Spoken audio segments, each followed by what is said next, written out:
gusto mo bilang kita ng ganito, pero hindi pa rin enough yung material things na ibigay mo, yung time. Kaya ina-advise ko sa mga tulad yun na nanay, quality time with the kids.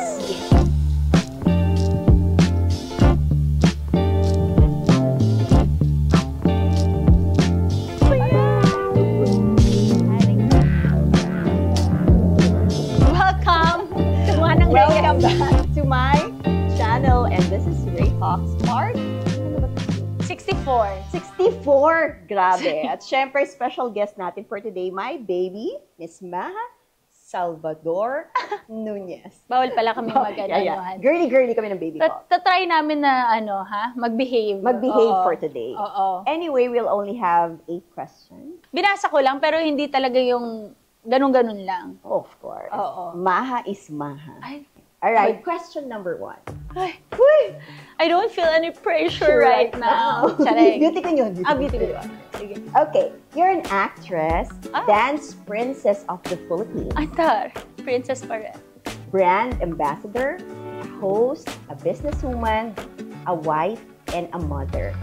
What title means the most to you? Ako, manang, feeling ko, 22 years na ako sa industry, ang pinakagusto kong title siguro ngayon ay isang mother.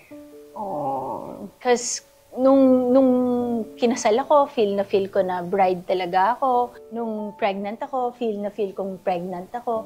Tapos ngayong mother ako, mother is mothering. Feel ko na. Grabe, no? Oo, parang iba.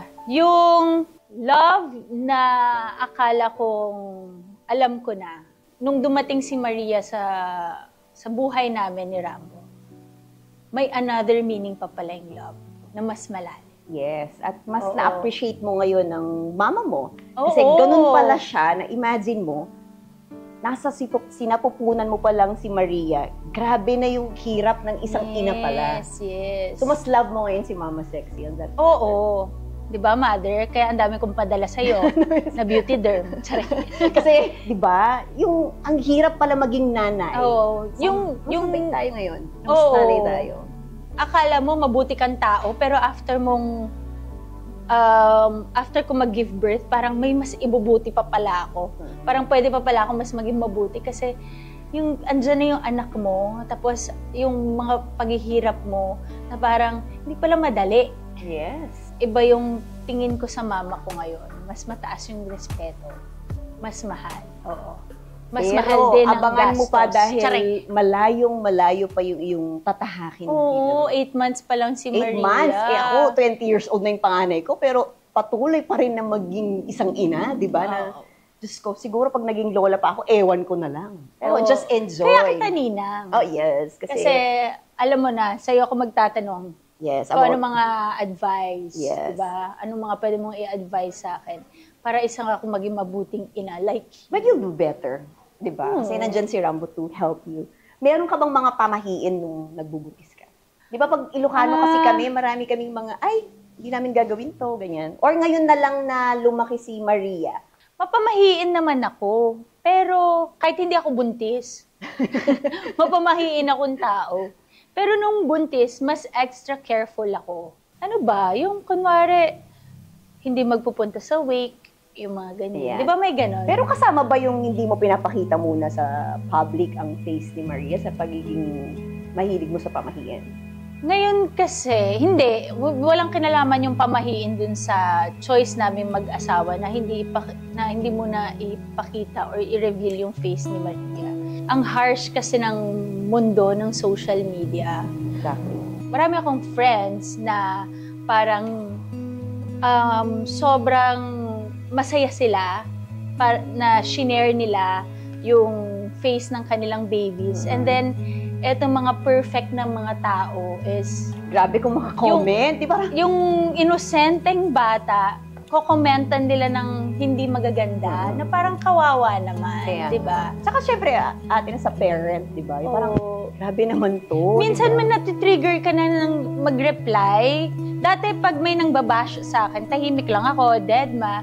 Pero minsan pag nagpo-post ako, tapos may mga comment na parang, ayaw pakita, baka hindi ganito, baka may ganito yung bata, baka may ganito. Natitrigger kang mag-reply kasi parang, pwedeng ayaw lang talaga namin i-share muna. Mahirap kasi ngayon lalo na yung may AI. Diba? Minsan baka gamitin yung face ni Maria. So scary na ngayon, ng online world. So, ayun. Okay, now that you're slowly going back to photo shoots, to work. Akala ko sa dati kong katawan. Yeah. You're there na. You're almost there. Almost. Yeah. Congratulations, 10 pounds pa. baby. Ang galing nga di ba? Sabi ko nga, huwag kang magmadali, baby girl. Kasi ang liit-liit pa. Ako yata nun, nung si Audrey, parang it took me 2 to 3 years para bumalik yung dati kong katawan. Feeling ko kasi, Manang, sa aming mga artista, iba yung pressure. Andun yung kahit na sabihin kong dahan-dahanin, yung hindi ako magmamadali, yung gusto mong magtrabaho, and then hindi ka naman pine-pressure ng paligid mo, but ikaw, you want to look good. Yung gusto mo pag bumalik ka, pag nag-dance ka ulit, yung parang, pwede bang magic agad? Yung gano'n, na parang, di ba, maging confident ulit ako sa sarili ko, yung gano'n. Grabe nga talaga yung damit niya, promise. Yung binili ko nung nung Christmas bazaar natin, hindi ko nga masuot Binili ko pa kasi noon, hindi pa ako kinakasal. Size 00 ata siya. Parang isang legs ko lang yung isang hindi leg. Hindi ko na nga kilala yun Hindi ba yun? Kilala, ang mamahal na mga damit. Kasi, gusto ko isuot. Mahal yung mga damit. Maglabasan tayo ng mahal na damit. Wala tayo yan.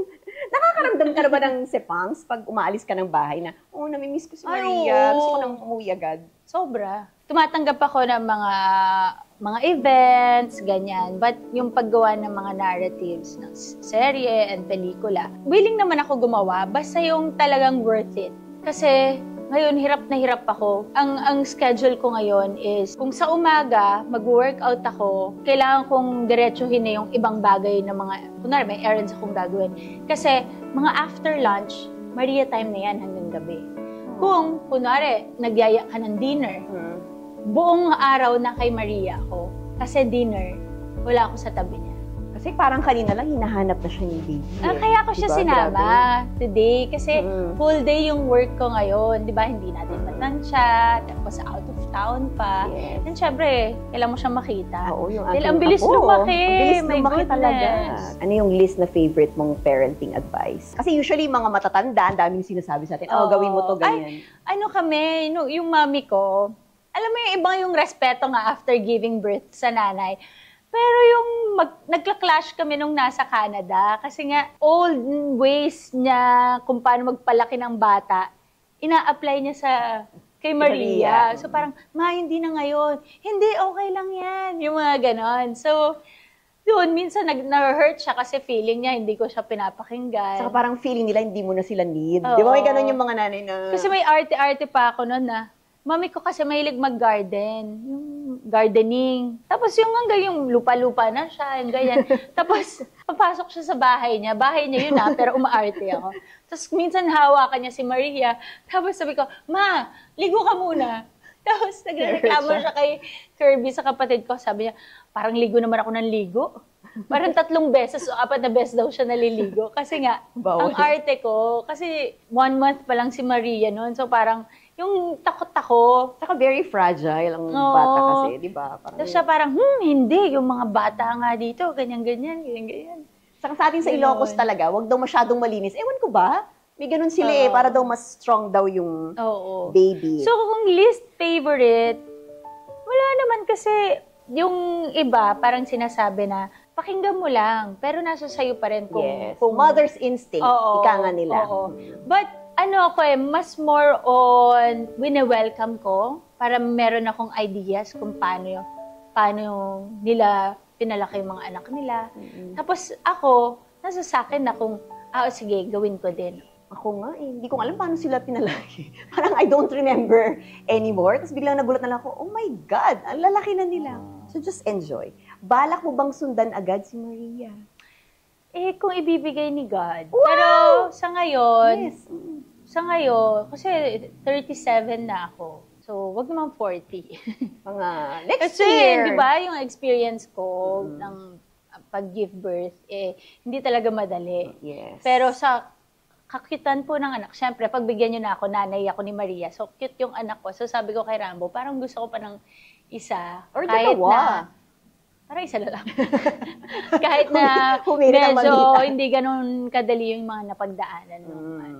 Isa ka sa mga pinaka-in-demand na endorsers. But now that Wow. you're a mom, has anything changed in the way you choose the brands to work with? Kasi napansin ko, parang mas dumarami ngayon yung brands na ini-endorse mo sa pagiging nanay. Like mga diapers ni Maria, yes. ganyan. Nag-e-enjoy ka ba sa ganung? Oo, kasi nga, ibang maha na. Oh. Ibang mama Madge na. Alam mo Sabi yung ko feeling sa'yo, pag tinatawag akong mami, no? Feel na Iba feel eh. ko talaga. Parang, marami akong mga anak-anakan, baby sa industry. Pamangkin, Oo, oh. mga pamangkin. Mm. But iba pag sa'yo. Tapos iba kapag yung mga brands na yon nag-trust sa'yo. Very thankful ako sa kanila dahil first time ko naman maging mommy, pero grabe na yung tiwala na Pero ibinibigay. buntis ka pa nun, may mga offers na sa'yo. Oo. Di ba naalala ko na parang manang ganyan. Mm-mm. Di ba? Oh. Question number 8. Ang bilis naman. Question number 8. Kaya nga, ang bilis mo rin Ano ba kasi. yan? Hindi! Parang- ano kasi to? Pastok. Hi, Tito Boy, I miss you. Ikaw ang tinuguri ang top build series actress. Wow, Uy, totoo yun, na. Sino bang gumawa niya? Ako nga, paulit-ulit kong pinapanood. Di ba si Audrey, siya lang talaga yung kilala niya di ba? Dito sa Pilipinas, from all the teleseries na ginawa mo, ano yung pinaka-favorite mo? Siguro yung mga teleserye na wala akong makeup. Yung si Krista, sa Minsan Lang Kita Iibigin. Well, marami kami doon, but teleserye ni Coco. Kasi, rebelde yung character ko. So, confident ako nun sa mukha ko. Nose line lang. At saka you're one of the beautiful faces in the industry. Thank you. I mean, yung mga, of course, I have nothing against mga surgical, naman. Oo. Pero, si Maha talaga, with or without makeup, lutang yung ganda. Para siyang may sariling ring light. Ang grabe si Mana. Pag good person ka kasi, nag-radiate yun from the outside. Yun yung best kay Maha Salvador. Kung anong nakikita nyo sa kanya sa TV, sa personal, parang nothing to hide. She's a very genuine person talaga that you're gonna love her. Diba? Thank you. Oo, totoo yun. Parang, parang first meeting pa lang namin, agad nag-click na tayong lahat. Parang nawawala ko siyang kapatid. Ay, di pala Hindi, tayo. kasi parehas tayong Ilocane. Yan, Yung kaya- mga Ilocana. Nag-click agad Oo. tayo. Nag-click agad kami ng mama niya, ng mother-in-law niya. Alam mo, yung mga Oo. nanay, mas alam daw nila pag totoong mabait yung mga kasama mong tao. So, I'm very happy. Siyempre, I keep my endorsers because I need them also for my business. Pero now, parang yung family, More sa than sa pagiging endorser. nagkaroon ka na ng pamilya, naging ninang na ako, Yes. ganyan, naging lola pa ako. At ang dami pang ikakasal ngayong taong ito. Parami ng parami. Dahil Women's Month ngayong March. Sino ang Galing ng tinuturing segue. mong Talagang role host, model? Of course, bilang isang babae. Si Miss Rhea Nakakamiss ka talaga. Ayan. Girl tayo. Idol daw niya ako sa role model. Wag naman, nakakaya, baby girl. Ba, Uy, sweet girl. Hindi, wala ka naman sinabi. Pero, di ba, lagi kitang minamessage. Alam mo yan? Uy, wag Na, yun. bakit? Hindi, si Manang Rhea kasi, siguro siya talaga yung taong, pag nakilala niya, yung lahat mabait. I-welcome niya sa buhay niya. Not knowing na minsan, yung mga taong wina-welcome niya sa buhay niya, ang dami na nga, chu. But then, pinagbibigyan niya, pinapatawad niya kaagad. Kasi, ang lawak ng pag-iintindi niya. Parang nung nagbigay si God ng patience, ng pag-iintindi, number 1 siya dun sa pilahan. Siguro kaya tayo naging close. Kaya tayo binigay ni God sa isa't isa. Kasi lagi ka ring honest sa akin, yung may mga honest opinion ka. Tapos ako rin, sinasabi ko sa'yo kung, di ba, kung ano yung mga tingin ko, di ba? Yes. And you know better, kasi nga, syempre, tagal mo na sa showbiz. Sa'yo nagbubusina sa akin, Manang, ikaw kasi ganyan-ganyan ka. Ganon. So, baliktad. Kasi ako yung manang niya, ako yung pinapagalitan niya. Ganon. Basta yon. So, marami naman akong role model or marami tayong mga dyan. Siyempre, nandyan yung mga miss, di ba? At yung mother-in-law ko, saludo ko dyan. Kung paano niya pinalaki sila Rambo, Ate Yani, and Martin on her own. Yes. Tapos, kita mo naman ngayon yung tatlo, di ba? Tapos, yung mami ko, ako, and yung brother ko, si Kirby. Parang, yun yung isa sa dinadasal ko. Yung sana, kung paano kami napalaki ng maayos, ganun ko mabigay kay Maria din.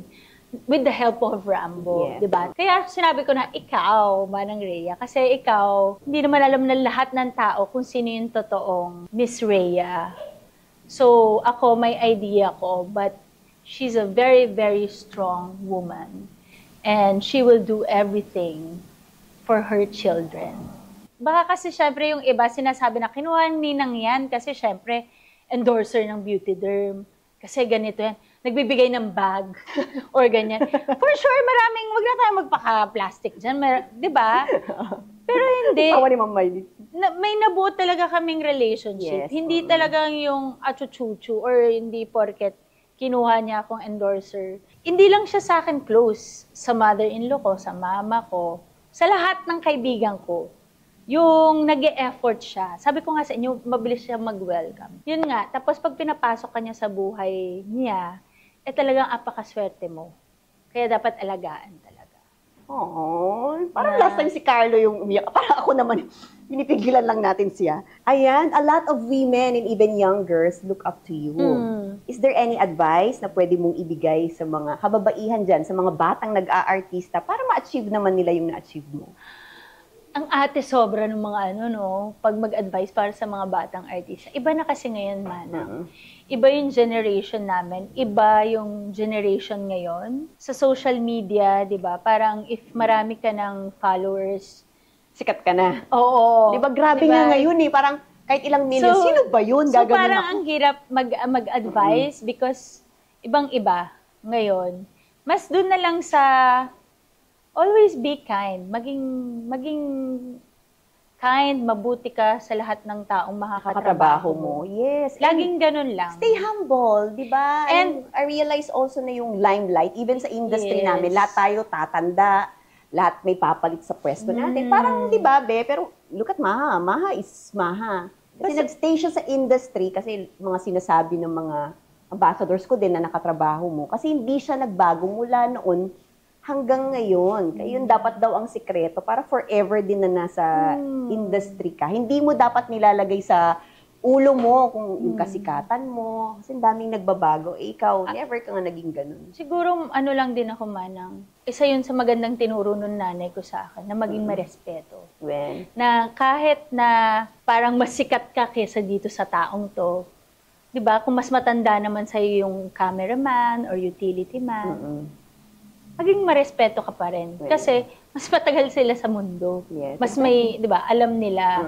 Yan ang maganda kay Maha, di ba? Yung the attitude of gratitude din talaga. Na nakuha namin sa aming mga parents. We thank Yes. our moms for teaching us good manners. Yes. Diba? It's very important din. Minsan nasa upbringing din talaga minsan. Di ba, Doc? Hi, Doc Arnold! Doc Arnold, The best my dentist! dentist. My dentist! My Our dentist. dentist! Bagong cleaning yan, 2 Yan. days ago. Oh, ito daw, may number 12. Ay, may advertisement. What made you choose Beauty Derm? Was one of the brands na ini-endorse mo kahit ang daming malalaki dyan na brand. Pandemic na pandemic, magkausap tayo. Oo, pandemic. Naalala mo. Bilis 5 years na pala yan din. Oh my God. Niyaya ko si Kakay noon kasi parang anong tawag dito? Yung magsasarado lahat for 2 weeks.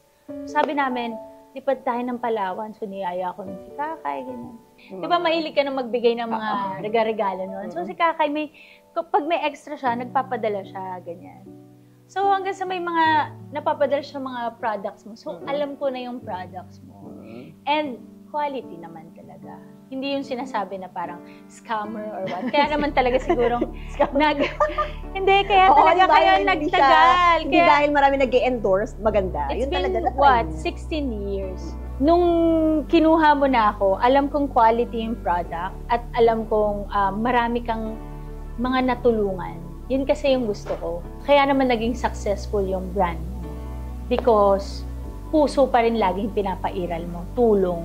Happy ako na kinuha mo ako, pinagkatiwalaan mo ako. At until now, how many years na ako sa Beauty Derm. Hindi yan sa maraming mas kilalang brand or what. Pero hindi pa ba kilala ang Beauty Derm? 16 years na. Ano pa bang gusto mo? I'm very, very lucky na talagang parte ako ng pamilya ng Beauty Derm na nagbibigay ng trabaho, ng ng magandang Saya. buhay, Ng kagandahan. ng kagandahan, Ng ka-freshnessan. sa lahat ng, Oh. di ba? Ngayon, kaka-close lang niya ng ano, Ng isang new franchise branch. na naman. Oo, New branch na so, naman tayo. Nakaka-happy naman. Pero bago tayo tuluyang magwakas ngayong episode na to, magwakas? Magwakas? Grabe ka ha, baby girl. Di ba yung super trending talaga yung ano niya? Okay. Ano ang message mo kay Maria? Mapapanood niya to 5 to 10 years from now. Maria! Maria, uwi na tayo Uwi na mamaya. tayo. Hindi, ang message ko siguro kay Maria, iyak. Ang hirap pag may anak pala, no?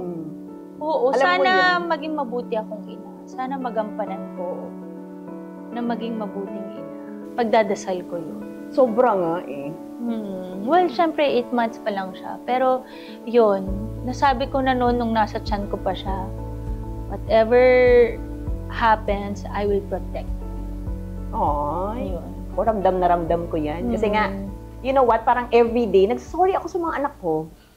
Promise. Bakit? Kasi, you know, I can provide them, as in financially. Pero may mga times na pag kailangan kanila, baka may kulang. Ganon. Ewan ko ba, parang nag-guilty pa rin ako na, sorry anak ka, lalo niyan anak ko nasa Manila. Sorry, wala si mama, ganyan. Hindi kita matulungan mag-review. Kasi kailangan ko magtrabaho. Diba yung nakaka-emote na, diba na parang gusto mo bilang kita ng ganito, pero hindi pa rin enough yung material things na ibigay mo, yung time. Quality time with the kids. Yes. Po, excited na ako ng ganun. Yung kinikiss ako, tinatawag, sinisigawan ako ni Maria ng, Mama! Oo, yung kikis ka niya, tapos sasabihin sa'yo na, ano, may jowa na sila. Ay, parang hindi ko kaya pa yun. Oo, Anak, pag 35 ka na, ha? 35 years old. Ang tanda. Ayan. Di ba yung nakakaloka na, oh my God, habang tumatagal, gustong pang maging nanay, pero gustong pigilan yung panahon. Oo. Kaya ikaw, you have all the time. Kasi Yeah. iniisip ko, 20 years old na yung panganay, yung isa 16. Mamaya, may asawa na, magiging lola. Oh my God! Kaya alam ko yung feeling ni Mama Sexy na ang hirap mag-let go kahit ilang taon ka na, kaya iyak siya ng iyak. And last message for our dear Rambo. Rambo, thank you, love, for everything. Kaya hindi, sobrang swerte ko. Dapat daw, pinagdadasal mo yung magiging partner mo. Sa mga anak natin, tulungan natin silang ipagdasal yung magiging partner nila sa buhay. Very important yun. Sa mga single moms dyan, sa mga nanay na sobrang pagmamahal sa pamilya, ginagawa lahat. We salute yan. you. Yes. And Happy Women's Month. Yes, opo. Happy The Women's empowered women are all here to support you, 'di ba? To give you advices na hindi madali, pero Yeah. kayang-kaya natin 'to. 'Di ba? Sabi nga, walang ibibigay si God nang hindi mo kaya. Always remember that God's timing is always perfect. Pag dumating yung araw na yun na yun ibibigay niya. Huwag mo madaliin. Parang ikaw, hindi ka man maagang nag-asawa, pero sabi ni Lord, wait ka lang, Madge. Ito na yung right person. Bumalik actually, Oo. yung right person. Ito na yung happy ever after. At ito na yung forever at nahanap mo na si Yan ang pinagdadasal Rambo. talaga natin. Oo. Kasi nga, syempre, pares kaming galing sa broken family. Diba? Separated parehas yung mom namin. Grabe nga yung iyak namin ni Doc nung kasama mo. Kasi di ba, grabe talaga So, yung parang sinabi yun ni yung Rambo. pinagpe-pray namin ni Rambo. Na pares kami ng dream. Magkaroon ng complete family. Amen. At yun yung bibigay namin kay Maria. Pagdadasal din kita lalo. Ito ka ba? May camera. Oh. kasi hindi lang mama mo na. Sasabayan ko na si mama. I love Bang. you. I love you so much and thank you for joining me. Bakit di ba katapos? Joke na lang. Sige na, baka may masabi akong hindi dapat. Kasi hindi kami hindi kami natatapos hanggang gabi, nagme-message sa akin. Lalo pag nasa Canada siya noon, umagang-umaga na sa Pilipinas, mag-video call. Mangungulit siya lalo nung wala na siyang magawa at malapit ng mga anak biglang nagkakataon, nasan ka na naman? Gaganon siya. And so I'm very happy with this relationship. Yes, Manang. Thank you for And everything. thank you that I'm your ninang. Ngayon ay lola na ako. At Mamita ni makikita Maria. natin tong video na to 10 years from now and we're still together and Yes! forever. I'll always be your manang. Amen. Oh, ako Your din, baby. ninang. Tatanda tayo ng maganda. Oo. Thanks to Beauty Derm. And sexy and fresh. Sexy, try ko. Yung masyadong honest, try ko. Oh, after 10 years, Panoorin natin to, ako nagawa ko. Pero panoorin natin to. Alright, this has been Mga Salvador! Nunez. Yes! And I'm Rhea Anicoche. And this is Ray Talk. Wala. Bye, everyone! Oh, pasado?